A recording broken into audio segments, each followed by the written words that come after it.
पहला क्वेश्चन कह रहा है कि हड़प्पा का इनमें से कौन सा नगर जो है 3 भागों में विभाजित था। ठीक है, प्रश्न 1 कह रहा है कि हड़प्पा का इनमें से कौन सा जो नगर था 3 भागों में 3 पार्ट्स में डिवाइडेड था या विभाजित था।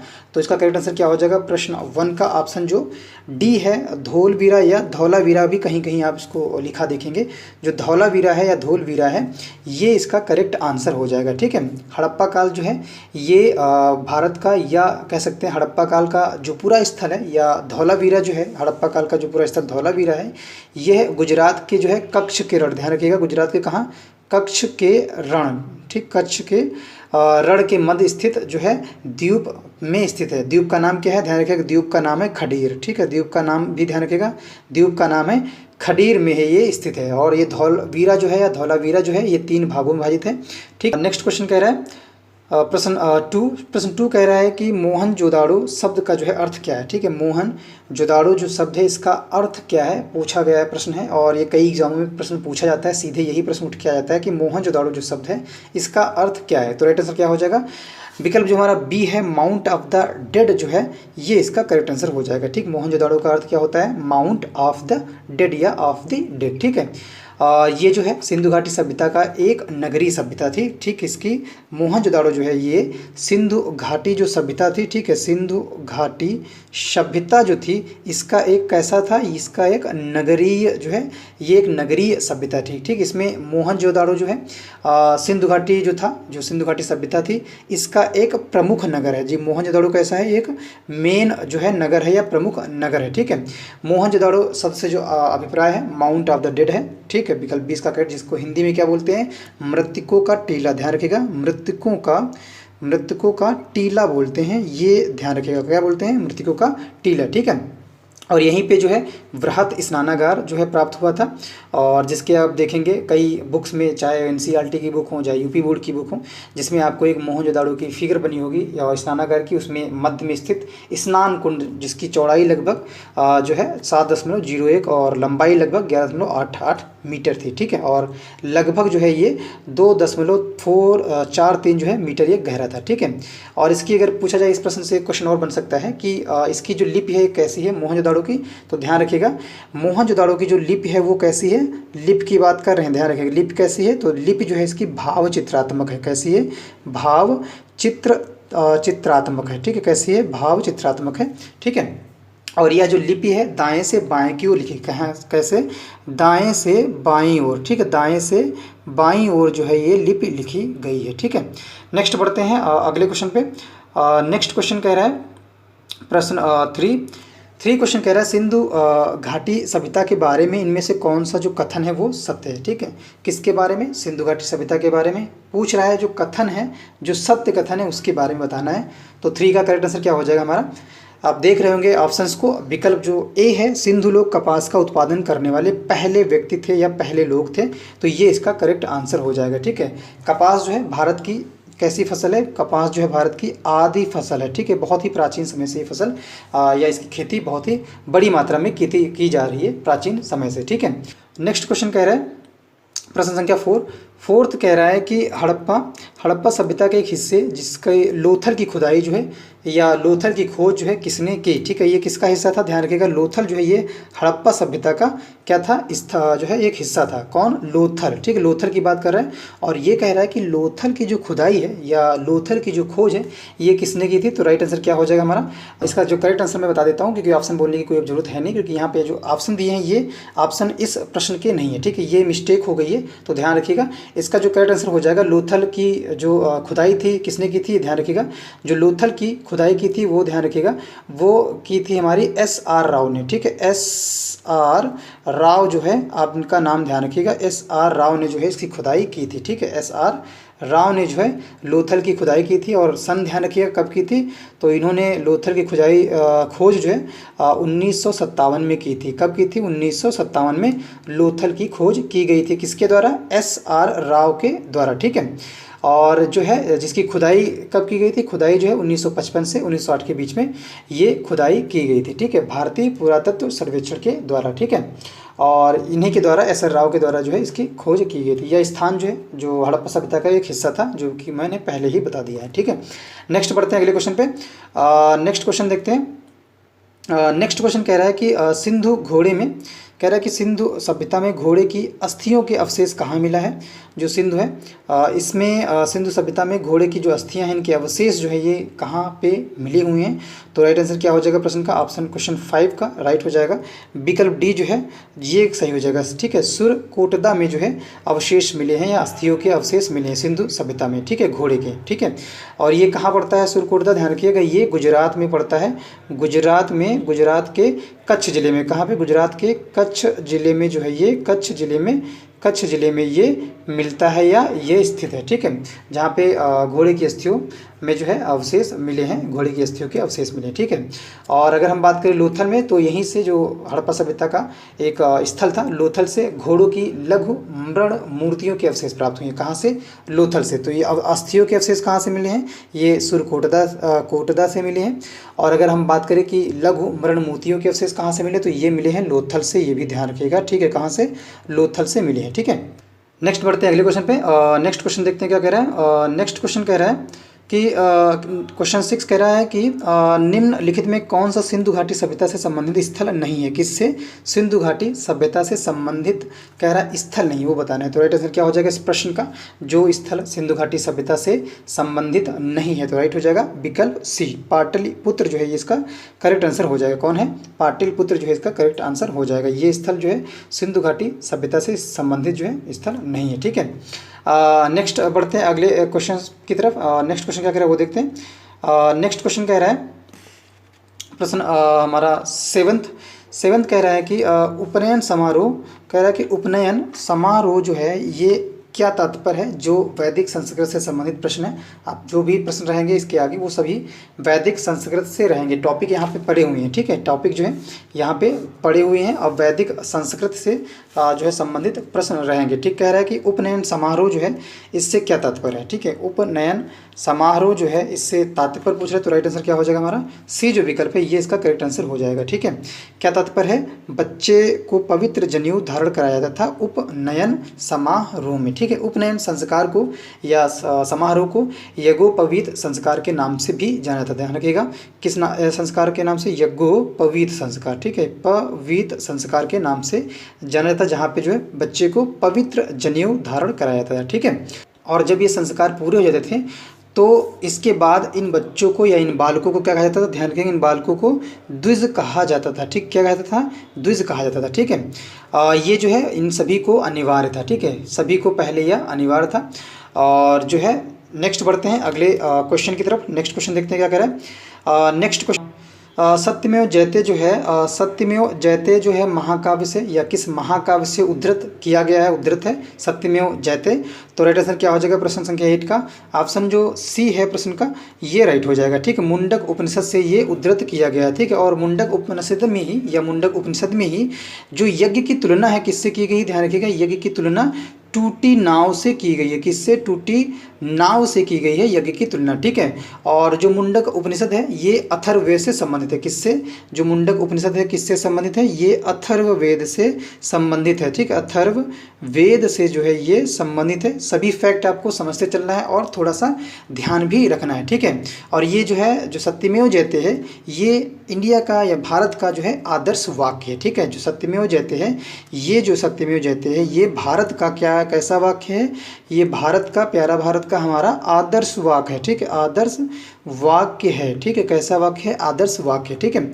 और ये जो है भारतीय राज्य जो है, जो भारतीय राज्य में उत्तर प्रदेश है, जो वाराणसी स्थित है, सारनाथ में 250 ईसा पूर्व पहले मौर्य सम्राट द्वारा बनाए गए सिंह स्तंभ के शिखर पर ये अंकित है। कहाँ पे सत्यमेव जयते अंकित है, ध्यान रखिएगा, ये सिंह स्तंभ के शिखर पर अंकित है, ठीक, किसमें, 250 ईसा पूर्व मौर्य सम्राट, ठीक है, 250 ईसा पूर्व मौर्य सम्राट, ध्यान रखिएगा 250 ईसा पूर्व मौर्य सम्राट द्वारा बनाए गए सिंह स्तंभ, ठीक, वो जो है इसके शीर्ष पर जो है ये, या शिखर पर जो है ये अंकित है सत्यमेव जयते, ठीक है।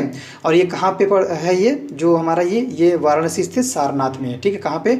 उत्तर प्रदेश के वाराणसी में स्थित सारनाथ में जो है ये है, ठीक है। नेक्स्ट क्वेश्चन की तरफ बढ़ते हैं।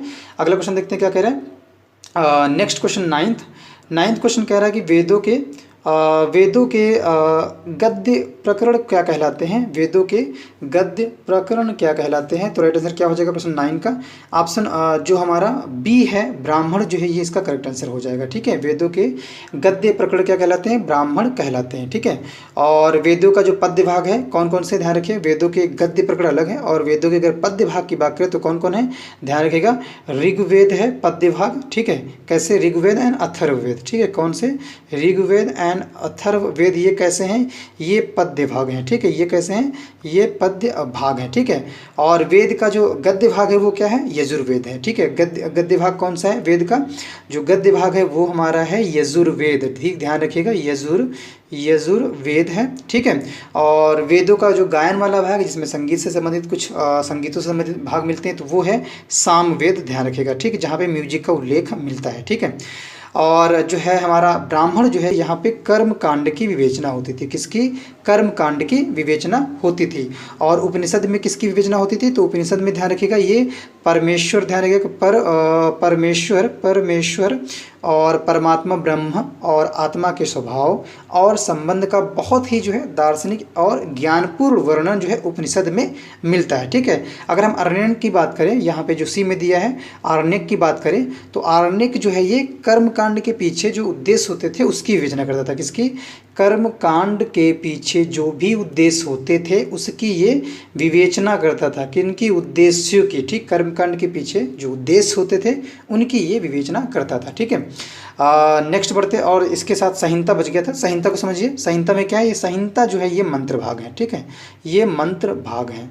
नेक्स्ट बढ़ते हैं अगले क्वेश्चन की तरफ। नेक्स्ट क्वेश्चन देखते हैं क्या कह रहा है।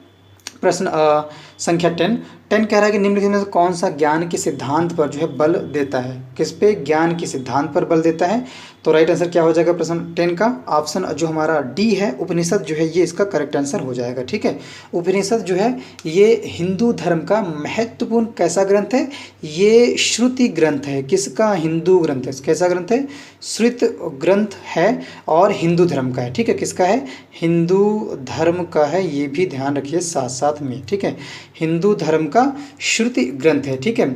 और ये जो है वैदिक वाग्मय या वागम्य के अभिन्न भाग हैं, ठीक है। कौन से?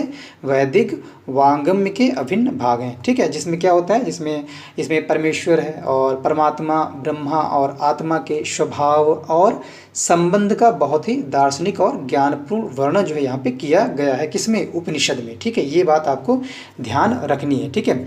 और ये किससे जुड़े हैं? ध्यान रखिए, ये संस्कृत से जुड़े हैं, ठीक है। किससे? संस्कृत से जुड़े हैं। एक क्वेश्चन इसमें बन सकता है, बहुत ही इंपॉर्टेंट क्वेश्चन कई एग्जाम में पूछा गया है कि जो उपनिषद है इसका फारसी अनुवाद किसने कराया था? किसका? उपनिषद का फारसी अनुवाद जो है ये किसने करवाया था?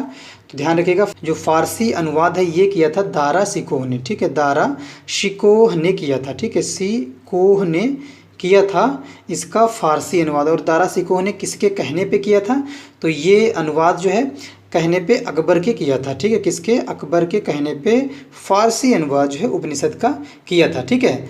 और दुनिया के अगर कई दार्शनिक उपनिषदों को अगर देखें तो सबसे अच्छा जो उपनिषद है किसको मानते हैं? ज्ञान कोश को मानते हैं, ठीक। कैसा?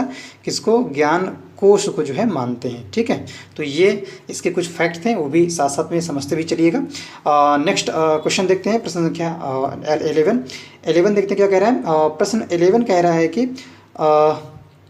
ऋग्वेद में निम्नलिखित में से किस देवता की सर्वाधिक महत्ता है? ठीक है, ऋग्वेद में पहली तो बात कह रहा है ऋग्वेद में, फिर कह रहा है किस देवता की सर्वाधिक महत्ता है।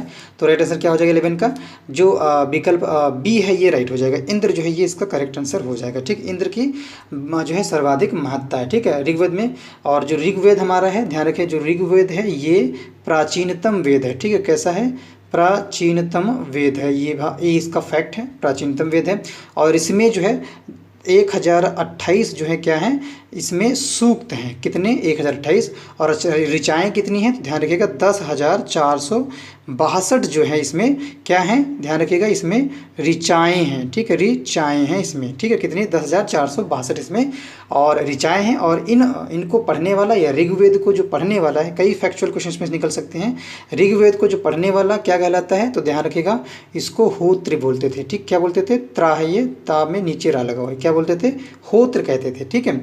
और इसमें सर्वाधिक जो है किसका वर्णन है, तो इसमें ध्यान रखिएगा सर्वाधिक जो है इंद्र का है वर्णन मिलता है, ठीक, इसका इंद्र का वर्णन मिलता है, जो विकल्प भी सही था, ठीक है। और इंद्र के लिए इसमें आप सोच सकते हैं, इंद्र के लिए इसमें 250 कितने 250 250 जो है के इंद्र के लिए 250 और अग्नि के लिए, आग के लिए जो है, आग के लिए 200 ऋचाएँ या 200 जो हैं ऋचाओं की रचना की गई थी, ठीक है। तो ये इसके फैक्चुअल या फैक्ट इसके जुड़े हुए ऋग्वेद से संबंधित क्वेश्चन बन सकते हैं, उनको मैंने आप सभी को बता दिया। नेक्स्ट बढ़ते हैं, नेक्स्ट क्वेश्चन देखते हैं, प्रश्न संख्या 12 कह रहा है कि प्राचीनतम जो है 12 कह रहा है कि प्राचीनतम वेद जो है कौन सा है, तो राइट आंसर क्या हो जाएगा, प्राचीनतम, थोड़ी ही देर पहले मैं बताया था, ऑप्शन हमारा ए जो है इसका राइट हो जाएगा। ऋग्वेद जो है ये प्राचीनतम वेद है, ठीक है, कैसा वेद है ये, ऋग्वेद प्राचीनतम वेद है, ठीक है, जिसमें 1028 सूक्त मिलते हैं और 10,462 ऋचाएँ मिलती है। इनको पढ़ने वाला होत्र कहलाता है, ठीक है। इनमें सर्वाधिक जो वर्णन इंद्र का मिलता है और इंद्र के लिए 250 और अग्नि के लिए 200 जो है ऋचाओं का वहाँ पे रचना की गई थी। नेक्स्ट बढ़ते हैं अगले क्वेश्चन पे, प्रश्न 13 प्रश्न कह रहा है कि निम्नलिखित में से किस भारतीय पुरातन ग्रंथ में अपराध और अपराधी का जिक्र आता है, ठीक है, निम्नलिखित में से किस भारतीय पुरातन ग्रंथ में अपराध और अपराधी का जिक्र आता है, तो राइट हो जाएगा 13 प्रश्न का ऑप्शन जो डी है ये राइट हो जाएगा। सभी में जो है अपराध और अपराधी का जिक्र आता है, अर्थशास्त्र में भी आता है, मनुस्मृति में भी आता है, न्याय मीमांसा में भी आता है। प्रश्न 13 का विकल्प डी जो है ये राइट हो जाएगा। अगले क्वेश्चन पे बढ़ते हैं, प्रश्न संख्या 14 प्रश्न कह रहा है कि सतपथ ब्राह्मण, ठीक है, सतपथ ब्राह्मण और तैत्रीय ब्राह्मण के ब्राह्मण जो है मूल पाठ है। 14 प्रश्न, तो राइट आंसर क्या हो जाएगा 14 का ऑप्शन डी जो है यजुर्वेद जो है ये इसका करेक्ट आंसर हो जाएगा, ठीक है। सतपथ ब्राह्मण और तैत्रीय ब्राह्मण के जो ब्राह्मण या मूल पाठ है वो क्या है, यजुर्वेद है, ठीक है। और यजुर्वेद में अगर हम बात करें, यजुर्वेद की अगर बात करें, ध्यान रखिएगा, जो सतपथ ब्राह्मण है और जो तैत्रीय ब्राह्मण है ये हमारे कहाँ पे मिलेंगे, ये शुक्ल यजुर्वेद का है। जो सतपथ ब्राह्मण है किसका है, ध्यान रखिएगा, जो सतपथ ब्राह्मण है ये हमारा शुक्ल यजुर्वेद, ध्यान रखिएगा, शुक्ल यजुर्वेद, ठीक है, यजुर्वेद, शुक्ल यजुर्वेद। और जो हमारा तैत्रीय ब्राह्मण है, तैत्रीय ब्राह्मण ये कृष्ण यजुर्वेद, ठीक है, किससे, कृष्ण यजुर्वेद, ठीक, कृष्ण यजुर्वेद, ठीक, कृष्ण यजुर्वेद से है तैत्रीय ब्राह्मण। और वहीं अगर हम बात करें एक और भी आता है, तो जैसे पंचविश है या षड्विश है या जैमिनीय ब्राह्मण है, तो ये कहाँ पे मिलेंगे हमारे, ध्यान रखिएगा। अगर हम सामवेद के ब्राह्मण की बात करें तो सामवेद के ब्राह्मण जो भी थोड़ी देर पहले बताया क्या है, पंचविश, ध्यान रखिएगा, पंचविश सामवेद के ब्राह्मण हैं, ठीक है। और षड्विश, ठीक है, षड्विश एंड जैमिनीय, ठीक, एंड जैमनीय, ठीक, एंड जैमिनीय जो है ब्राह्मण, ये सभी के आगे ब्राह्मण लगे, पंचविश ब्राह्मण, षड्विश ब्राह्मण है, जैमिनी ब्राह्मण, ये हमारे सामवेद के हैं। और अगर हम अथर्ववेद की बात करें जो दिया है बी में, इसके अगर हम ब्राह्मण की बात करें अथर्ववेद में, तो इसका गोपथ, ध्यान रखिएगा, गोपथ ब्राह्मण है, ठीक, कौन सा ब्राह्मण इसका, गोपथ ब्राह्मण है इसके, ठीक है, कौन सा, गोपथ ब्राह्मण किससे जुड़ा है, अथर्ववेद से जुड़ा है, ठीक है। और 14 प्रश्न का राइट आंसर क्या था, यजुर्वेद था, ठीक है। नेक्स्ट बढ़ते हैं अगले प्रश्न पे, नेक्स्ट क्वेश्चन देखते हैं क्या कह रहा है। प्रश्न संख्या 15 कह रहा है कि ऋग्वेद में निहित गायत्री मंत्र, अब पहली बार इसमें 2 क्वेश्चन मिले कि गायत्री मंत्र कहाँ निहित है, तो ध्यान रखिएगा ऋग्वेद में निहित है, ठीक है। और ये कह रहा है ये गायत्री मंत्र जो है किस देवता को, किस भगवान को समर्पित है, तो राइट आंसर क्या हो जाएगा 15 का, ये डी जो है सावित्री जो है इनको ये समर्पित है। कौन सा गायत्री मंत्र, क्या है, ओम भूर्भुवः स्वः, ठीक है, ये गायत्री मंत्र ये किससे संबंधित है या किस देवता को समर्पित है, सावित्री किससे संबंधित है, ऋग्वेद से संबंधित है। और किस मंडल में मिलता है ऋग्वेद को, ध्यान रखिएगा, ऋग्वेद के ये तीसरे मंडल में मिलता है, कहाँ पे, तीसरे मंडल में मिलता है, कौन, गायत्री मंत्र, ठीक है, तीसरे मंडल में आपको ये देखने को मिलेगा, ये गायत्री मंत्र तीसरे मंडल में ऋग्वेद के निहित है, ठीक है। और ये सविता या सावित्री को समर्पित है, ठीक है। इस मंडल की रचना किसने की थी ये भी आ जाता है, तो इस मंडल की रचना, तीसरे मंडल की रचना जो है विश्वामित्र ने की थी, ठीक, किसने, विश्वामित्र ने की थी, ठीक है। और ऋग्वेद में कितने मंडल हैं टोटल, तो ध्यान रखिएगा ऋग्वेद में टोटल जो हैं 10 मंडल हैं, कितने, कुल जो हैं 10 मंडल हैं, ठीक है, कितने, कुल, ध्यान रखिएगा ऋग्वेद में 10 मंडल हैं, ठीक है।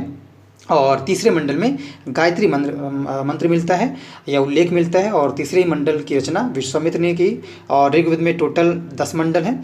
और किस देवता को गायत्री मंत्र समर्पित है? सावित्री या सविता जो को ये समर्पित है। नेक्स्ट बढ़ते हैं अगले क्वेश्चन पे।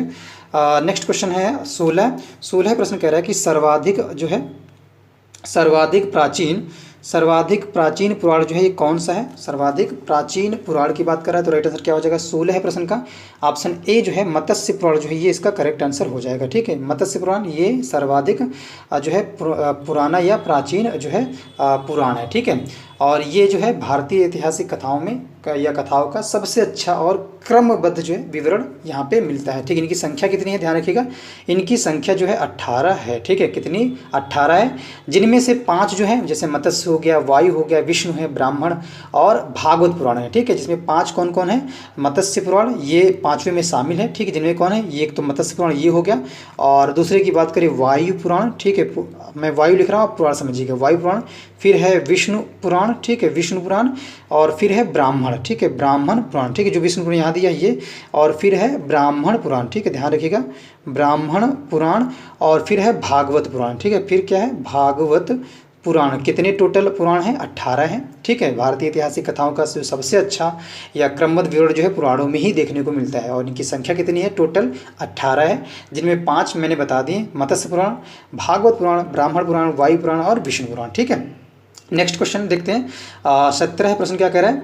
17 प्रश्न कह रहा है कि निम्न में से कौन सा उपवेद नहीं है? ठीक है, उपवेद की बात कर रहा है प्रश्न 17 है, तो राइट आंसर क्या हो जाएगा 17 का? ऑप्शन जो डी है, योग वेद जो है ये इसका करेक्ट आंसर हो जाएगा। ठीक है, योग वेद जो है ये उपवेद नहीं है। ठीक, कैसा वेद है ये? योग वेद ये उपवेद नहीं है।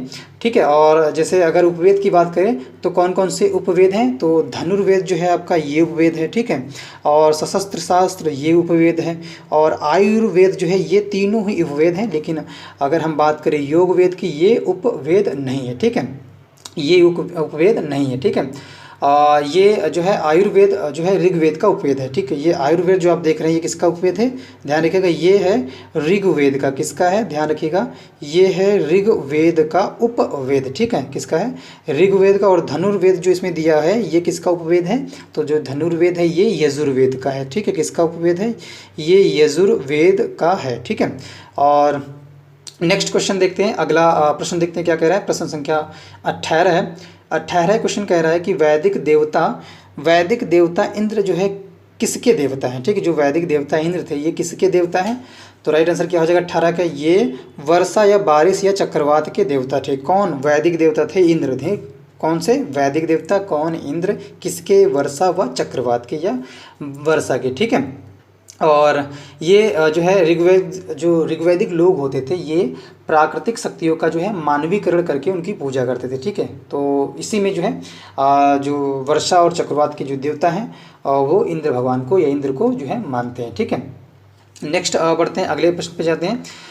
नेक्स्ट क्वेश्चन देखते हैं, प्रश्न संख्या 19 कह रहा है। अब 19 से जो भी आगे प्रश्न रहेंगे वो हमारे जीवनी एवं शिक्षाएं से रहेंगे, जुड़े रहेंगे, और ये जीवनी शिक्षाएं किसकी रहेंगी? बौद्ध धर्म की रहेंगी। ठीक है, तो 19 प्रश्न कह रहा है 19 गौतम बुद्ध में धम्मचक्कप्रवर्तन सत्र, ठीक है, जिसे बोलते हैं धर्मचक्र प्रवर्तन सूत्र का जो है उपदेश दिया। तो 19 का करेक्ट आंसर क्या हो जाएगा हमारा? प्रश्न 19 का राइट जो हो जाएगा ये है सारनाथ। ठीक है, क्या है? विकल्प डी जो है ये इसका करेक्ट आंसर हो जाएगा। ठीक है, ये सारनाथ इसका जो है इसका करेक्ट आंसर हो जाएगा। यहाँ पे या उपदेश दिया था गौतम बुद्ध ने। ठीक है, कहाँ पे? सारनाथ में। ठीक है, और महात्मा गौतम बुद्ध के जो प्रथम उपदेश को धर्मचक्र प्रवर्तन कहा जाता है। इनका जो पहला उपदेश है इसीलिए इस उपदेश को क्या बोला जाता है? धर्मचक्र प्रवर्तन कहा जाता है। और पहला जो उपदेश कहाँ दिया था? ये सारनाथ में दिया था। सारनाथ कहाँ पड़ता है? यूपी में। यूपी में कहाँ? वाराणसी में। ध्यान रखिएगा। ठीक है, कहाँ पे? वाराणसी में। और वाराणसी में जो है सारनाथ के अन्य नाम भी हैं, ध्यान रखिएगा। तो सारनाथ का जो दूसरा नाम है वो है ऋषिपत्तनम। ठीक है, कहाँ पे? इसके दूसरे नाम अगर यहाँ पे विकल्प डी में ऋषिपत्तनम भी दिया होता तो ऋषिपत्तनम सही होता। ठीक है, ध्यान रखिएगा। सारनाथ को अन्य नाम से भी जाना जाता है। नाम क्या है? ये नाम ध्यान रखिएगा, ऋषिपत्तनम। ठीक है, ऋषिपत्तनम जो है सारनाथ का दूसरा नाम है, ठीक है। और गौतम बुद्ध ने जो है अपना जो सर्वाधिक जो उपदेश दिया है गौतम बुद्ध ने, वो जो है कौशल देश की राजधानी कहाँ पे दिया है, श्रावस्ती में दिया है सर्वाधिक उपदेश, ठीक, कहाँ पे, श्रावस्ती में दिया है। और ये कौशल देश की राजधानी थी। सर्वाधिक उपदेश यहाँ पे गौतम बुद्ध ने दिए हैं, ठीक है। तो अगर क्वेश्चन इस तरह से है कि सर्वाधिक उपदेश गौतम बुद्ध ने कहाँ दिए हैं, तो ध्यान रखिएगा श्रावस्ती में दिए हैं, ठीक है। और श्रावस्ती किसकी राजधानी थी, कौशल राज्य की राजधानी थी। सभी फैक्ट मैं बताते चलता हूँ, एक एक करके फैक्ट, जितने भी फैक्ट मुझे याद हैं वो, और जितने फैक्ट जो इंपॉर्टेंट मुझे लग रहे हैं सभी को मैं क्लियर करते चल रहा हूँ। तो बहुत ही ध्यान से देखिएगा, और आपको भी कुछ अगर इंपॉर्टेंट लगता है कि ये जो फैक्ट छूट गया तो आप हमें कमेंट बॉक्स में ज़रूर बताएं, या कुछ आप एक्स्ट्रा जानते हैं, क्योंकि मैं ये समझता हूँ कि हो सकता है कि आपको भी जो है नॉलेज हर क्षेत्र में हर व्यक्ति को अलग अलग रहता है, और कुछ को तो हो सकता है कि हिस्ट्री में बेसिक सा और बेहतर नॉलेज हो। तो जितने भी क्वेश्चन हैं उनसे जुड़े हुए जो अगर फैक्ट मिलते हैं आपको, या फैक्ट आपको लगता है कि ये इंपॉर्टेंट फैक्ट है इस प्रश्न से जुड़ा हुआ, तो आप हमें कमेंट बॉक्स में जरूर बताएं, ठीक है। नेक्स्ट बढ़ते हैं अगले क्वेश्चन पे, प्रश्न संख्या 20 प्रश्न कह रहा है कि उस स्थान का नाम बताएं। कह रहा है कि उस स्थान का नाम बताना है जहां बौद्धों की मान्यता के अनुसार गौतम बुद्ध ने अपनी मृत्यु के बाद परिनिर्वाण प्राप्त किया, ठीक है। उस स्थान का नाम सिर्फ बताना है जहां पे बौद्धों की अगर मान्यता है उनके अनुसार जो गौतम बुद्ध की जो मृत्यु हुई थी उसके बाद उनको परिनिर्वाण प्राप्त हुआ था, ठीक है। कौन सा, उसके बाद उनको परिनिर्वाण प्राप्त हुआ था। राइट आंसर क्या हो जाएगा हमारा, विकल्प बी जो है कुशीनगर जो है इसका करेक्ट आंसर हो जाएगा, ठीक है। कुशीनगर इसका करेक्ट आंसर हो जाएगा। इनकी मृत्यु कितने वर्ष में हो गई थी, ध्यान रखिएगा, इनकी मृत्यु 80 वर्ष की अवस्था में हो गई थी। और कब हुई, तो ध्यान रखिएगा ये 483 ईसा पूर्व, ठीक है, 483 ईसा पूर्व हुई थी। कहाँ पे हुई थी, कुशीनारा या कुशीनगर में। पहले उसको कुशीनारा के नाम से जानते थे, अब कुशीनगर में जानते थे, ठीक है। चुंदा द्वारा अर्पित भोजन करने के बाद इनकी मृत्यु हो गई थी, ठीक है। चुंद के द्वारा जो भोजन दिया था उसको अर्पित करने के बाद इनकी मृत्यु हो गई, जिसे बौद्ध धर्म में क्या बोलते हैं, बौद्ध धर्म में महापरिनिर्वाण बोलते हैं, महापरिनिर्वाण बोलते हैं, परिनिर्वाण, ठीक है, निर्वाण बोलते हैं, ठीक है। बौद्ध की जो मृत्यु है उसे ही बोलते हैं बौद्ध धर्म में महापरिनिर्वाण, ठीक है, कहा जाता है। अगले क्वेश्चन पे बढ़ते हैं, प्रश्न 21 क्वेश्चन कह रहा है कि पाली में बौद्ध ग्रंथों को आमतौर पर त्रिपिटक यानी 3 फोल्ड बास्केट, ठीक है, 3 फोल्ड बास्केट जो है, प्रश्न 21 3 फोल्ड बास्केट कहा जाता है। इनमें से कौन सा त्रिपिटक में शामिल नहीं है, या कौन सा त्रिपिटक में से नहीं है। तो राइट आंसर क्या हो जाएगा 21 का, ऑप्शन जो सी है उपशाखा पिटक जो है ये त्रिपिटक में या त्रिपिटक से संबंधित नहीं है या नहीं है, ठीक है। अगर देखा जाए तो गौतम बुद्ध ने जो है कोई भी पुस्तक नहीं लिखी, ठीक। इनके जो उपदेश होते थे मुख्यतः कैसे होते थे, इनके उपदेश जो है हमेशा मौखिक ही होते थे। इन्होंने कोई पर्सनल बुक नहीं लिखी है, कोई पर्सनल पुस्तक नहीं लिखी है। बट इनकी जब मृत्यु हो गई थी उनके बाद इनके जो शिष्य थे, बुद्ध के जो शिष्य थे, उनके उपदेश जितने होते थे उनको संग्रह जो है त्रिपिटक में किया गया था, ठीक है। जिसमें इनकी जो भी रचनाएं थी, इनकी जो रचना है पाली भाषा में की गई थी इनके शिष्यों के द्वारा। और त्रिपिटक में जो है आपका सुत्त पिटक हो गया, ठीक है, सुत्त पिटक जिसमें धर्म संबंधी बातों की चर्चा थी। ध्यान रखिएगा सुत्त पिटक किससे संबंधित है, तो ये भी एक प्रश्न बन सकता है, धर्म संबंधी बातों की चर्चा। और जो अभिधम्म पिटक दिया है, ये में जो अभिधम्म पिटक दिया है ये किससे संबंधित है, ये दार्शनिक विचारों का संकलन, ठीक, किससे, ये दार्शनिक जो है विचारों का संकलन जो है ये धम्म पिटक से संबंधित था। और वहीं तीसरा जो पिटक है वो है विनय पिटक, जो डी में दिया है।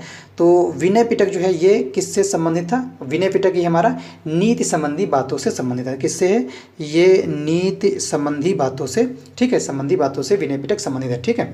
तो ये क्वेश्चन 21 का राइट जो आंसर था सी जो है उपशाखा पिटक, ये इसका करेक्ट आंसर नहीं है, ठीक है।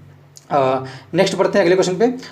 नेक्स्ट क्वेश्चन देखते हैं 22 प्रश्न कह रहा है कि त्रिपिटक निम्नलिखित में से किससे संबंधित है। तो इसका करेक्ट आंसर क्या हो जाएगा हमारा, विकल्प बी जो है ये बौद्धों से संबंधित है, ठीक है, ये बौद्धों से संबंधित है। नेक्स्ट क्वेश्चन बढ़ते हैं 23 प्रश्न कह रहा है कि भगवान बुद्ध की 200 फीट ऊंची कांस्य की प्रतिमा स्थापित करने का निर्णय कहाँ लिया गया है। तो राइट आंसर क्या हो जाएगा हमारा, ऑप्शन इसका करेक्ट हो जाएगा 23 का ऑप्शन ए कुशीनगर, जिसका करेक्ट आंसर हो जाएगा, ठीक है। 200 फीट जो है भगवान बुद्ध की कांस्य की प्रतिमा उनके परिनिर्वाण स्थल कुशीनगर में स्थापित करने का निर्णय लिया गया है। नेक्स्ट बढ़ते हैं अगले क्वेश्चन पे। 24 प्रश्न कह रहा है कि बुद्ध को महापरिनिर्वाण बुद्ध को महापरिनिर्वाण जो है ये कहाँ पर प्राप्त हुआ? अभी थोड़ी देर पहले मैंने बताया था महापरिनिर्वाण का मतलब क्या है, तो आप लोगों को ध्यान होगा तो फ़ायदा है, और नहीं ध्यान होगा तो मैं फिर से बताता हूँ। महापरिनिर्वाण का मतलब होता है जब ये चुंद द्वारा अर्पित भोजन करने के बाद जब इनकी मृत्यु हो गई थी, तो इस मृत्यु को ही बौद्ध धर्म में क्या बोला जाता है? महापरिनिर्वाण कहा जाता है। ठीक है, ध्यान रखिएगा। तो राइट आंसर क्या हो जाएगा? 24 का ऑप्शन बी जो है कुशीनगर जो है ये इसका करेक्ट आंसर हो जाएगा। ठीक है, नेक्स्ट बढ़ते हैं प्रश्न संख्या 25 पे। 25 कह रहा है कि किस स्मारक से गौतम बुद्ध ने दुनिया के लिए बौद्ध धर्म के अपने दिव्य ज्ञान का प्रचार किया? स्मारक पूछ रहा है, ध्यान रखिएगा। 25 प्रश्न स्मारक पूछ रहा है, कह रहा है कि स्मारक से ज्ञान का प्रचार किया था, दिव्य ज्ञान का प्रचार किया था। तो राइट आंसर क्या हो जाएगा? 25 प्रश्न का ऑप्शन बी जो है महाबोधि मंदिर जो है ये इसका करेक्ट आंसर हो जाएगा। ठीक है, महाबोधि मंदिर से दुनिया के लिए बौद्ध धर्म ने अपने दिव्य ज्ञान का प्रचार किया था। ठीक है, और ये महाबोधि मंदिर कहाँ पे है, किस जिले में स्थित है? ध्यान रखिएगा, ये बिहार में है। पहली बात तो ये कहाँ है? बिहार में। कौन सा जिला? गया जिला। ठीक है, कौन सा?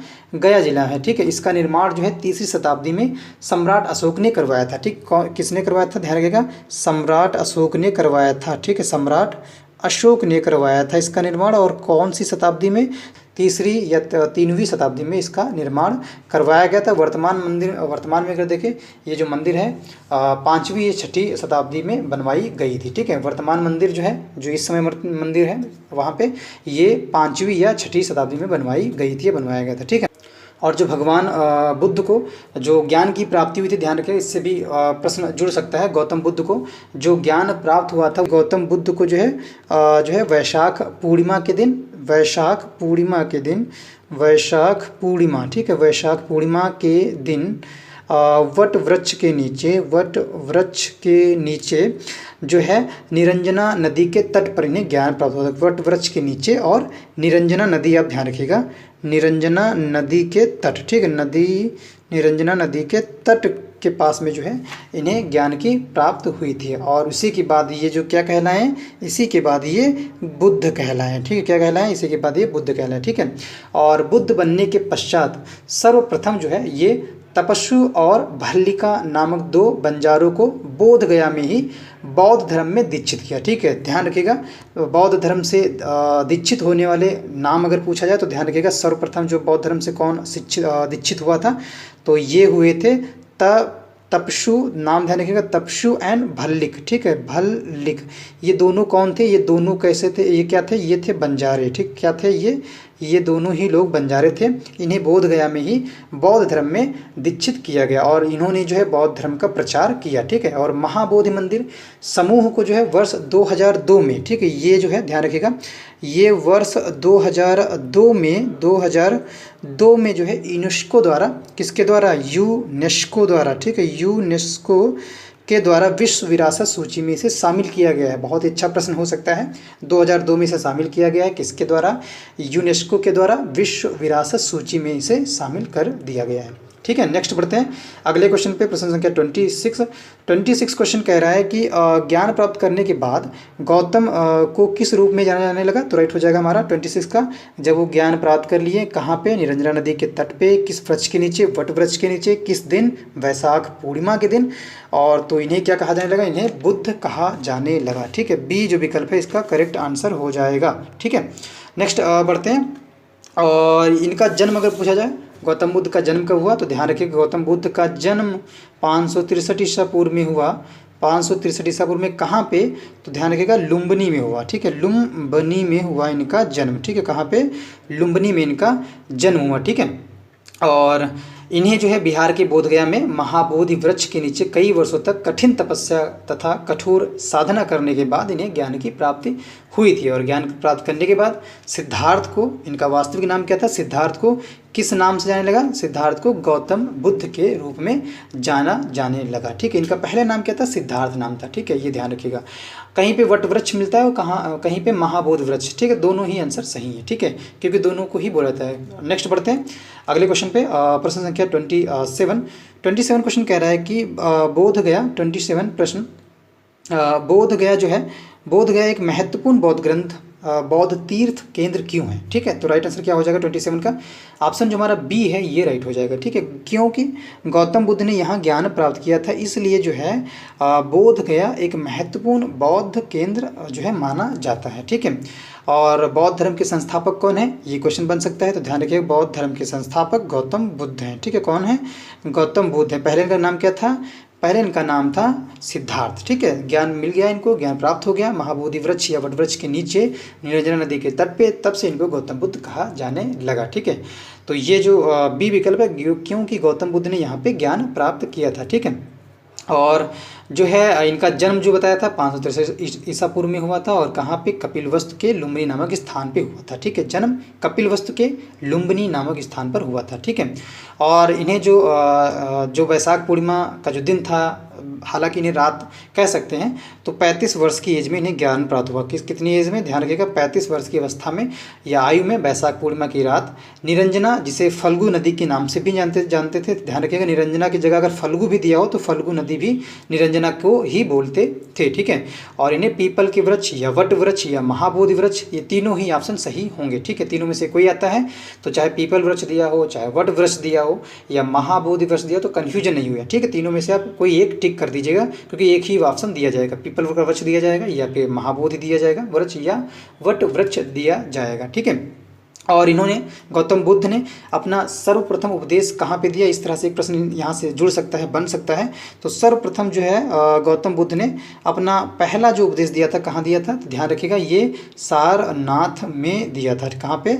सारनाथ में। ठीक है, जिसे ऋषिपत्तनम के नाम से भी जानते हैं। ठीक है, और जिसे बौद्ध ग्रंथों में क्या बोलते हैं? बौद्ध ग्रंथों में धर्मचक्र प्रवर्तन बोलते हैं। ठीक है, धर्मचक्र प्रवर्तन बोलते हैं। ठीक है, और बुद्ध ने जितने भी उपदेश दिए, जनसाधारण की जो भाषा पाली थी, प्रश्न पूछा जा सकता है कि गौतम बुद्ध ने किस भाषा में उपदेश दिए, तो ध्यान रखिएगा पाली भाषा में उपदेश दिए। इनकी मृत्यु 80 वर्ष की अवस्था में हुई थी। कब हुई थी? 483 ईसा वर्ष पूर्व हुई थी। कहाँ पे हुई थी? कुशीनगर में हुई थी। ठीक है, जिसे क्या बोलते हैं? महापरिनिर्वाण बोलते हैं। ठीक है, 483 ईसा पूर्व में इनकी मृत्यु हो जाती है, 80 वर्ष की अवस्था में थे, और जिसे बौद्ध धर्म में महापरिनिर्वाण कहा जाता है या जाना जाता है। नेक्स्ट बढ़ते हैं अगले क्वेश्चन पे। प्रश्न संख्या 28 कह रहा है कि बुद्ध ने अपना पहला उपदेश कहाँ दिया? अभी थोड़ी देर पहले बताया, ऑप्शन बी जो है सारनाथ में दिया। ठीक है, पहला उपदेश सारनाथ में दिया। नेक्स्ट बढ़ते हैं अगले क्वेश्चन पे। प्रश्न संख्या 29 क्वेश्चन कह रहा है कि 29 क्वेश्चन कह रहा है कि बौद्धों के लिए उत्तर प्रदेश में स्थित सारनाथ क्यों महत्वपूर्ण है? तो राइट आंसर क्या हो जाएगा 29 का? विकल्प डी जो है ये राइट हो जाएगा। ठीक, ज्ञान प्राप्त करने के बाद भगवान बुद्ध ने सारनाथ में अपना पहला उपदेश दिया, इसलिए उत्तर प्रदेश में स्थित सारनाथ इसलिए महत्वपूर्ण है या इम्पॉर्टेंट है। ठीक है, और ये जो है 5 सन्यासी ब्राह्मणों को जो है इन्होंने अपना पहला उपदेश दिया था। ठीक है, जिसे धर्मचक्र प्रवर्तन के नाम से जाना जाता है। ठीक है, और इन्होंने सबसे ज़्यादा अपने पूरे जीवन काल में जो उपदेश दिए कहाँ पे दिए? इसी में अभी थोड़ी देर पहले 5-6 मिनट पहले मैंने एक आंसर बताया था, इनसे ही जुड़ा हुआ। तो ध्यान रखिएगा सबसे या सर्वाधिक उपदेश जो है पूरे जीवन काल में इन्होंने कौशल देश की राजधानी श्रावस्ती में दिए। रिवीजन भी हो जाएगा हम सभी का। श्रावस्ती में दिए सबसे ज़्यादा इन्होंने उपदेश। किस भाषा में? पाली भाषा में मौखिक होते थे, और इन्होंने कोई भी पुस्तक नहीं लिखी। इनके जो शिष्य थे उन्होंने त्रिपिटक में इनके सभी जो है उपदेश थे उनको संग्रहित किया था। ठीक, नेक्स्ट बढ़ते हैं अगले क्वेश्चन पे। 30 क्वेश्चन जो भी 30 क्वेश्चन रहेंगे वो किससे संबंधित जुड़े रहेंगे? जैन धर्म से। किससे? जैन धर्म महावीर के जीवनी एवं शिक्षाओं से संबंधित रहेंगे। ठीक है, अब जो भी आगे क्वेश्चन आएंगे जैन धर्म से संबंधित रहेंगे। सभी भागों को मैंने बहुत ही क्रमबद्ध तरीके से, व्यवस्थित तरीके से जो है यहाँ पे रखा हुआ है, ताकि एक भी क्वेश्चन की मिस्टेक ना हो, एक भी क्वेश्चन आपका छूटे ना, आपका एग्जाम सुपर से भी ऊपर जाए। ठीक है, नेक्स्ट बढ़ते हैं अगले क्वेश्चन पे। नेक्स्ट क्वेश्चन कह रहा है प्रश्न संख्या 30 कह रहा है कि 30 मनुष्य जीवन का सर्वोत्तम ध्येय कैवल्य, जिसका अर्थ क्या होता है? सिंपल सा है, पूछ रहा है कैवल्य का अर्थ क्या होता है 30 का। तो राइट आंसर क्या हो जाएगा हमारा? सी जो विकल्प है, इच्छाओं पर अगर विजय प्राप्त करना ही मतलब होता है कैवल्य। ठीक है, किस पे? इच्छाओं पर विजय प्राप्त करने का मतलब कैवल्य होता है। ठीक है, कैवल्य अर्थात ब्रह्म विद्या। ठीक है, कैवल्य को और किस नाम से जानते हैं? ब्रह्म विद्या। ठीक है, ब्रह्म विद्या। ठीक है, ब्रह्म विद्या के नाम से जाने जाते हैं, और यह वह ज्ञान होता है जो संशय रहित और स्थायी हो, या विवेक उत्पन्न होने पर औपधिक दुख सुखादि अहंकार प्रारब्ध कर्म और संस्कार के लोप हो जाने से जो आत्मा के चित्त स्वरूप होकर आवागमन से जो है मुक्त हो जाने की जो स्थिति होती है उसे ही कैवल्य कहते हैं। ठीक है, फिर समझ लेना कैवल्य किसे कहते हैं। कैवल्य को ब्रह्म विद्या के नाम से भी जानते हैं, और ये जो ज्ञान होता है जिसमें संशय रहित और स्थायी हो। ठीक है, जिसमें क्या हो, ज्ञान जो हो संशय रहित हो, स्थायी हो, या विवेक उत्पन्न होने पर औपधिक दुख सुखादि अहंकार प्रारब्ध कर्म और संस्कार के लोप हो जाने से जो आत्मा के चित्त स्वरूप होकर आवागमन से मुक्त हो जाने की जो स्थिति है वही होता है कैवल्य। ठीक है, नेक्स्ट बढ़ते हैं अगले क्वेश्चन पे 31 पे। 31 प्रश्न कह रहा है कि 24वें जैन तीर्थंकर या अंतिम तीर्थंकर थे, तो राइट आंसर क्या हो जाएगा 31 प्रश्न का ऑप्शन सी जो है महावीर जो है ये इसका करेक्ट आंसर हो जाएगा। ठीक है, 24वें जैन तीर्थंकर या अंतिम तीर्थंकर कौन थे, महावीर स्वामी थे। ठीक, ये जैन धर्म के अंतिम तीर्थंकर थे। ठीक है, और ये 24वें तीर्थंकर भी थे। ठीक है, महावीर स्वामी से पहले कितने जैन तीर्थंकर हुए, तो ध्यान रखिएगा इनसे पहले 23 हुए। ठीक है, कितने 23 हुए जैन धर्म में, और पहले कौन थे, प्रथम ध्यान रखिएगा जैन धर्म में प्रथम तीर्थंकर कौन थे, तो ध्यान रखिएगा ऋषभदेव थे। कौन से, ऋषभदेव थे। ठीक है, ये पहले तीर्थंकर थे। ठीक है, महावीर जो स्वामी थे ज्ञान प्राप्ति करने के बाद महावीर कहलाए, जब इन्हें ज्ञान प्राप्त हो गया तभी ये जो है महावीर कहलाए। और इसका अर्थ क्या होता है, अपनी साधना में अतुल्य पराक्रम दिखाना। ठीक है, महावीर का मतलब क्या होता है, अपनी साधना में अतुल्य पराक्रम। ठीक है, साधना में ध्यान रखिएगा, साधना में अतुल्य पराक्रम। ठीक है, अतुल्य पराक्रम जो है, पराक्रम किसका मतलब है, ये है भाई महावीर का मतलब। ठीक है, और इन्हें जब ज्ञान प्राप्त हो गया तभी ये महावीर कहलाए। ठीक है, और अगर हम बात करें इसी प्रश्न में, तो जो 23वें तीर्थंकर थे वो पार्श्वनाथ ने 4 महाव्रत सत्य अहिंसा अस्तेय तथा अपरिग्रह का जो प्रतिपादन किया जाए, तो 23वें तीर्थंकर थे, कौन थे, पार्श्वनाथ थे 23वें तीर्थंकर, और इन्होंने 4 महाव्रत, ध्यान रखिएगा कभी इससे प्रश्न बन सकता है किसी न किसी एग्जाम में, 4 महाव्रत कौन कौन से, सत्य अहिंसा। ठीक है, सत्य अहिंसा, और फिर है अस्तेय, और जो चौथा है वो कौन है, चौथा जो है वो कौन है, वो है अपरिग्रह। ठीक है, अपरिग्रह। ठीक है, ये 4 जो हैं 4 महाव्रत हैं, और ये 23वें जो तीर्थंकर थे पार्श्वनाथ ने ये 4 जो है व्रतों का प्रतिपादन किया था। और महावीर स्वामी ने ब्रह्मचर्य जो है 5वां, इसी के साथ अगर 5वें की बात करें ब्रह्मचर्य। ठीक है, ब्रह्मचर्य। ठीक है, ब्रह्मचर्य जो है इसका प्रतिपादन किसने किया था, या इस महाव्रत को इसमें किसने जोड़ा था, तो इसमें महावीर स्वामी ने ये 5वां नामक जो ब्रह्मचर्य नामक 5वां महाव्रत इसमें जोड़ा था, महाव्रत इसमें जोड़ा था। ठीक है, नेक्स्ट बढ़ते हैं अगले क्वेश्चन पे 32 प्रश्न कह रहा है कि पहले जैन तीर्थंकर कौन थे, तो राइट हो जाएगा हमारा विकल्प, जहाँ पे ऋषभदेव लिखा हो या ऋषभ लिखा हो वो इसका करेक्ट आंसर हो जाएगा, विकल्प भी करेक्ट आंसर हो जाएगा। ठीक है, अगर ऋषभदेव की बात करें, ऋषभदेव एम अरस्टिनेम। ठीक है, ध्यान रखिएगा ऋषभदेव के साथ एक और नाम ध्यान रखिएगा, अरस्टिनेम। ठीक है, अरस्टिनेम। ठीक है, ऋषभदेव के साथ अरस्टिनेम, इनका उल्लेख कहाँ मिलता है, इनका जो उल्लेख है कहाँ मिलता है, ये हमें ऋग्वेद में देखने को मिलता है। ठीक, कहाँ पे, ऋग्वेद में किसका उल्लेख, ऋषभदेव का और अरस्टिनेम का उल्लेख मिलता है। ठीक है, जैन धर्म में कुल 24 टोटल तीर्थंकर हुए, जिसमें पहले ऋषभदेव थे, दूसरे अजितनाथ थे, और जो 22वें थे जो अष्टनेमी जो है, अरस्टिनेम जो है ये कौन से नंबर पे थे तीर्थंकर, ये 22वें नंबर पे थे। ठीक, किस पे, 22वें नंबर पे, और 23वें नंबर पे पार्श्वनाथ थे, और 24वें नंबर पे महावीर थे। ठीक है, और ऋषभदेव एंड अरस्टिनेम का उल्लेख कहाँ मिलता है, ऋग्वेद में मिलता है। ठीक है, और अजितनाथ का उल्लेख कहाँ मिलता है, जो अजितनाथ है उनका उल्लेख जो है यजुर्वेद में मिलता है। ठीक है, और इस धर्म की जो महात्मा होते थे उनकी उपाधि के तौर पर ये तीर्थंकर लगाया जाता था, ये तीर्थंकर बोलते थे। ठीक है, तो जो जैन धर्म की जो उपाधि या जैन धर्म के जो महात्मा होते थे उनकी उपाधि के तौर पर तीर्थंकर उनको बोला जाता था। ठीक है, नेक्स्ट बढ़ते हैं प्रश्न संख्या 33 प्रश्न कह रहा है कि जैन धर्म में 3 त्रिरत्न दिए जाते हैं, उन्हें निर्वाण का मार्ग कहा जाता है, वे क्या हैं, तो राइट आंसर क्या हो जाएगा 33 का सही करेक्ट हो जाएगा डी जो विकल्प है, सही विश्वास, सही ज्ञान, सही आचरण जो है इसका करेक्ट आंसर हो जाएगा। ठीक है, ये त्रिरत्न है जैन धर्म में। ठीक है, कितने रत्न हैं, त्रिरत्न है, और महावीर स्वामी का अगर जन्म पूछ लिया तो कब हुआ था, ध्यान रखिएगा, इसी प्रश्न से जुड़ सकता है। तो इनका जन्म जो हुआ था 540 ईसा पूर्व में हुआ था। कहाँ हुआ था, कुंडाग्राम में हुआ था, ठीक है, कुंडग्राम में या कुंडाग्राम में, कुंडग्राम में हुआ था। कुंडग्राम कहाँ पड़ता है, ये वैशाली, कुंडग्राम के वैशाली में हुआ था, ठीक है, तो ये वैशाली में पड़ता था, ठीक है।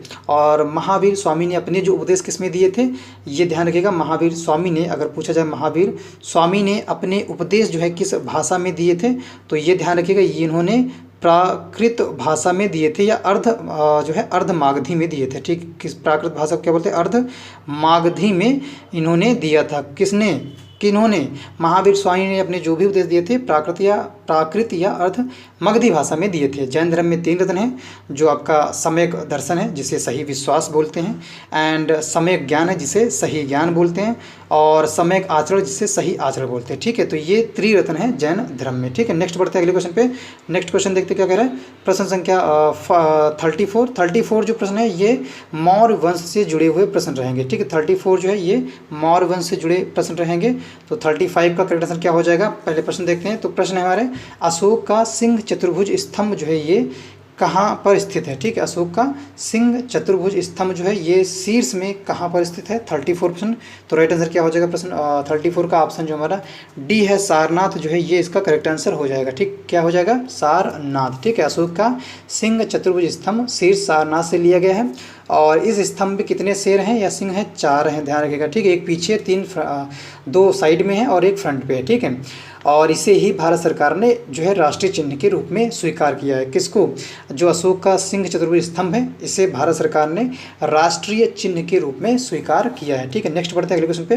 प्रश्न संख्या 35% कह रहा है, अशोक ने प्रधान शिलालेखों में सबसे बड़ा शिलालेख है, अशोक के जितने भी प्रधान शिलालेख हैं इसमें सबसे बड़ा शिलालेख कौन है। तो राइट आंसर क्या हो जाएगा 35 का ऑप्शन सी जो है 13वां जो है ये इसका करेक्ट आंसर हो जाएगा। 13वां जो है अशोक के प्रधान शिलालेखों में सबसे बड़ा शिलालेख है। और अशोक के शासन के 8वें वर्ष में होने वाले जो कलिंग युद्ध का जिसमें वर्णन मिलता है, ठीक है। 13वें शिलालेख में किसका वर्णन मिलता है, तो जो 8वें वर्ष में जो युद्ध हुआ था, 8वें वर्ष में जो युद्ध हुआ था, क्या नाम था युद्ध का, कलिंग का युद्ध, ठीक है। और इसी के बाद इनका मन जो है पिघल गया था, इन्होंने जो इस धर्म को अपना लिया था, ठीक है। युद्ध का वर्णन मिलता है, ठीक है। 13वें में जो 13वां शिलालेख इसमें कलिंग युद्ध का वर्णन मिलता है, ठीक है, 8वें वर्ष में जो हुआ था, ठीक है, अशोक के शासन के 8वें वर्ष में। नेक्स्ट बढ़ते हैं अगले क्वेश्चन पे। 36 प्रश्न कह रहा है कि अशोक के आक्रमण के दौरान कलिंग जिसे पूर्वी प्रांत जो था उस टाइम की राजधानी कौन सी थी। प्रश्न 37। तो राइट आंसर क्या हो जाएगा हमारा 36 का करेक्ट आंसर हो जाएगा डी जो है तोशिला जो है ये इसका करेक्ट आंसर हो जाएगा, ठीक है। तोशिला जो है इसका करेक्ट आंसर हो जाएगा। अशोक के आक्रमण के दौरान कलिंग जो पूर्वी प्रांत था, जो राजधानी थी वो तोशिली थी या तोशिला थी, ठीक है। और अशोक ने अपने राज्याभिषेक के 8 वर्ष के बाद अर्थात जो नवा वर्ष था, ठीक है, जो नवे वर्ष में मतलब कि 261 ईसा पूर्व, ठीक, 261 ईसा पूर्व, ठीक, 261 ईसा पूर्व में जो है ये कलिंग की विजय प्राप्त की थी, ठीक है। 261 ईसा पूर्व में कलिंग की विजय की। और इसी जो इसका उल्लेख है, कलिंग का उल्लेख कहाँ मिलता है, जो सबसे बड़ा शिलालेख है 13वां, वहाँ पे इसका उल्लेख मिलता है। और इसी युद्ध के जो बाद है, जैसा कि मैंने पहले बताया, अशोक ने धम्म विजय की नीति अपनाई, ठीक है। इसी युद्ध के बाद कौन सी नीति अपनाई, धम्म विजय की नीति अपनाई, धम्म विजय नीति जो है अपनाई थी कलिंग युद्ध के जीतने के बाद। कब हुआ था, उनका जब राज्याभिषेक हो गया था 8 वर्ष के बाद, अर्थात जो उनका नवा वर्ष था 261 ईसा पूर्व में कलिंग की विजय उन्होंने प्राप्त की थी, ठीक है। नेक्स्ट बढ़ते हैं प्रश्न संख्या 37 क्वेश्चन कह रहा है कि देव नाम प्रिया ये जो नाम है किसे दिया गया। 35। तो राइट आंसर क्या हो जाएगा 35 नहीं 37, ठीक है। तो देव नाम प्रिया नाम किसे दिया गया, तो राइट हो जाएगा हमारा ऑप्शन जो बी है, अशोक को दिया गया नाम। किसके जो है ये अशोक को नाम दिया गया देव नाम प्रिया, ठीक है। ये शिलालेख में जो है संबंधित कर अशोक को उसके शिलालेखों में जो अशोक के शिलालेख हैं उनमें जो है ये देव नाम प्रिया संबोधित किया गया, ठीक है। अगर हम बात करें भाब्रू अभिलेख में अशोक को क्या बोला गया है, प्रियदर्शी बोला गया है। किस अभिलेख में, या प्रियदर्शी अशोक को किस अभिलेख में बोला गया, ध्यान रखिएगा, या संबोधित किया गया है, तो ये ध्यान रखिएगा ये भाब्रू अभिलेख, ठीक है, भाब्रू, ठीक है, भाब्रू अभिलेख में अशोक को प्रियदर्शी और में जो है संबोधित किया गया। अगर हम बात करें बुद्ध शाक्य किस अभिलेख में कहा गया, तो ये बुद्ध जो शाक्य ये मास्की में कहा गया, ठीक है, किसमें, मास्की में कहा गया है बुद्ध शाक्य, ठीक है, बुद्ध शाक्य क्या कहा गया है अशोक को, किस अभिलेख में, मास्की अभिलेख में, ठीक है। अशोक के नाम को उल्लेख चारों अभिलेखों में मिलता है, ये ध्यान रखिएगा। अशोक के जो नाम है उनमें जो है उनका जो उल्लेख है चारों अभिलेख में मिलता है। ये अभिलेख कौन कौन से हैं, हमारा भब्रू हो गया, आपका मास्की हो गया, ठीक है, भब्रू, मास्की एंड नित्तूर, ठीक है, ये ध्यान रखिएगा, नित्तूर, ठीक है, ध्यान रखिएगा। इनके 4 अभिलेख कौन है अशोक के, तो पहला जो है मास्की, ये नाम ध्यान रखिएगा, अशोक का वर्णन मिलता है और मास्की में ही नहीं क्या बोला गया है, बुद्ध शाक्य बोला गया है। इसके बाद है गुर्जरा, ठीक है, ध्यान रखिएगा, गुर्जरा अभिलेख, ये गुर्जरा अभिलेख है। इसके बाद है नित्तूर अभिलेख, ठीक है, नित्तूर अभिलेख। और इसके बाद है उड़े गोलम अभिलेख, फिर है नित्तूर के बाद है उड़े गोलम, ठीक है, उड़े गोलम अभिलेख, ठीक है। और फिर है जूनागढ़ के अभिलेख, जिसे रुद्रदामन भी बोलते हैं, में भी अशोक का नाम मिलता है, ठीक है। जो जूनागढ़ अभिलेख है, जूनागढ़ जो अभिलेख है जिसे रुद्रदामन के नाम से भी जानते हैं, रुद्रदामन ने बनवाया था, उसमें जो है अशोक का नाम मिलता है, ठीक है। नेक्स्ट बढ़ते हैं अगले प्रश्न पे या क्वेश्चन पे।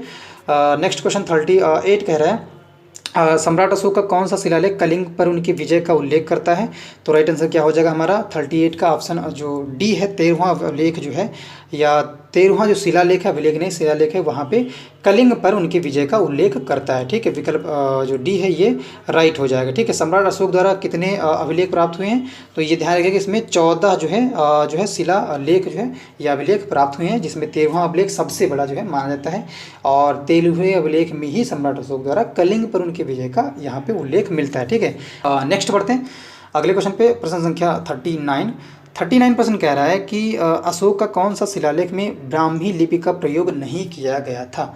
बहुत ही सिंपल सा और इम्पॉर्टेंट प्रश्न भी है, जितने भी प्रश्न हैं सभी इम्पॉर्टेंट हैं, बट इस प्रश्न का 39 का ये कह रहा है कि जो ब्राह्मी लिपि है या ब्राह्मी लिपि है, ये कौन से शिलालेख में प्रयोग नहीं की गई थी, ठीक है। तो ये राइट हो जाएगा, ये शाहबाजगढ़ी, ठीक है। कौन सा है, शाहबाजगढ़ी जो अभिलेख था या शिलालेख था, इसमें ब्राह्मी लिपि का प्रयोग नहीं किया गया था, ठीक है। शाहबाजगढ़ी एक गांव व ऐतिहासिक स्थल है, ये क्या है, एक गांव भी है और क्या है, एक ऐतिहासिक स्थल भी है, ठीक है। एक ऐतिहासिक जो है स्थल भी है, जो कहाँ पड़ता है, ये पड़ता है पाकिस्तान में। पाकिस्तान में कहाँ, ये पड़ता है पाकिस्तान में कहाँ, मर्दाना ज़िले में, कहाँ पे, मर्दाना ज़िले में, ठीक है। ये जो है शिलालेख स्थित है, ठीक है। यह जो स्थल है 3री शताब्दी में सम्राट अशोक द्वारा जो है स्थापित शिलालेख के लिए प्रसिद्ध है। कौन सा, शाहबाजगढ़ी, ठीक है। कहाँ पड़ता है, पाकिस्तान के मर्दाना ज़िले में स्थित है, ठीक है। इस शिलालेख में कौन सी लिपि प्रयोग की गई है, तो इस शिलालेख में खरोष्ठ लिपि प्रयोग की गई। कौन सी, ध्यान रखिएगा, इस जो शाहबाजगढ़ी है जो 39% का जो शाहबाजगढ़ी, इसमें कौन सी लिपि प्रयोग की गई, ये ब्राह्मी लिपि नहीं की गई, तो ध्यान रखिएगा इसमें खरोष्ठ लिपि, ठीक है, खरोष्ठी लिपि, ठीक है। कौन सी, खरोष्ठ लिपि जो है इसमें प्रयोग की गई है। 30 जनवरी 2004 में यूनेस्को द्वारा जो है ये जो स्थल है इसे ऐतिहासिक स्थल के रूप में विश्व विरासत सूची में शामिल किया गया है, ठीक है। कब, ध्यान रखिएगा डेट 30 जनवरी, ठीक है, 13 जनवरी 2004 को जो है ये स्थल जो है शाहबाजगढ़ी, जिसकी लिपि खरोष्ठी लिपि है, ये यूनेस्को द्वारा ऐतिहासिक स्थल घोषित कर दिया गया है, ठीक है, यह शामिल कर लिया गया है। नेक्स्ट बढ़ते हैं 40 प्रश्न कह रहा है कि निम्नलिखित में से मौर्य कला का सर्वोत्तम प्रतिमान कौन सा है, ठीक है। मौर्य कला का सर्वोत्तम प्रतिमान कौन सा है, तो राइट आंसर क्या हो जाएगा 40 का ऑप्शन जो ए है, स्तंभ जो है ये इसका करेक्ट आंसर हो जाएगा, ठीक है। 40 का ए विकल्प राइट हो जाएगा। मौर्य कला की सर्वोत्तम या प्रतिमान स्तंभ है और मौर्य कला का विकास भारत में मौर्य साम्राज्य के युग में 4वीं से 2री सदी ईसा पूर्व में हुआ था, ठीक। कौन सी, 4वीं से 2री जो है सदी ईसा पूर्व में हुआ था, ठीक है। और ध्यान रखिएगा सारनाथ और कुशीनगर जैसे जो धार्मिक स्थान है, यहाँ पर भी जो है जो सारनाथ है, जो सारनाथ एंड कुशीनगर जैसे धार्मिक जो स्थान है, यहाँ पर स्वयं सम्राट अशोक ने इनकी रचना की थी, ठीक है। नेक्स्ट बढ़ते हैं अगले प्रश्न पे। प्रश्न संख्या 41 प्रश्न कह रहा है कि निम्नलिखित में से कौन सा अशोक के साम्राज्याधीन नहीं है, तो राइट हो जाएगा क्या 41 का ऑप्शन जो डी है, कामरूप जो है ये इसका करेक्ट आंसर हो जाएगा, ठीक है। निम्नलिखित में से कौन सा अशोक के साम्राज्याधीन नहीं है, कामरूप, ठीक है। कामरूप जो है ये अशोक के साम्राज्याधीन नहीं है, ठीक है। अगर हम बात करें कर्नाटक के मास्की अभिलेख तथा गुर्जर अभिलेख से यह पता चलता है कि जो अशोक का साम्राज्य कर्नाटक तथा गुर्जर तक विस्तृत था। ठीक है, कहाँ तक? कर्नाटक तथा गुर्जर तक इनका जो है साम्राज्य विस्तृत था। किसका? अशोक का। ठीक है, और अशोक का कश्मीर पर भी अधिकार था, यह भी उनके उल्लेख से जो है पता चलता है। ठीक है, कल्हड़ के एक आपने सुना होगा, कल्हड़ के राज तरंगड़ी के अनुसार अगर हम देखें तो जो अशोक की मृत्यु के बाद जब केंद्रीय सत्ता जो है कमज़ोर पड़ गई, तब उसके राज्य का जो प्रतिनिधि था वो जालौक ने अपनी स्वतंत्रता की घोषणा पर कश्मीर को मौर्य साम्राज्य से क्या कर दिया? अलग कर दिया। किसने? जालौक ने। ठीक है, और कामरूप जो है असम जो राज्य है उसका पुराना नाम था। ठीक है, असम का पुराना नाम क्या था? यहाँ पे एक फैक्चुअल मिलता है प्रश्न। असम का पुराना नाम कामरूप था। ठीक, क्या था? कामरूप। ठीक है, कामरूप था, जो विकल्प डी में दिया है। ठीक है, ये असम का पुराना नाम था। ठीक है, और यह जो है अशोक के साम्राज्याधीन नहीं था। ठीक है, बाकी कर्नाटक भी था, कश्मीर भी था, ये सभी अशोक के साम्राज्याधीन थी। गुर्जर से क्या मिलता है? गुर्जर अभिलेख। कर्नाटक से कौन सा अभिलेख मिलता है? मास्की अभिलेख। ठीक है, और नेक्स्ट बढ़ते हैं अगले क्वेश्चन पे। प्रश्न संख्या 42 प्रश्न कह रहा है कि वृहद सांची स्तूप किस काल से संबंधित है? तो राइट आंसर क्या हो जाएगा? वृहद सांची स्तूप किस काल से संबंधित है?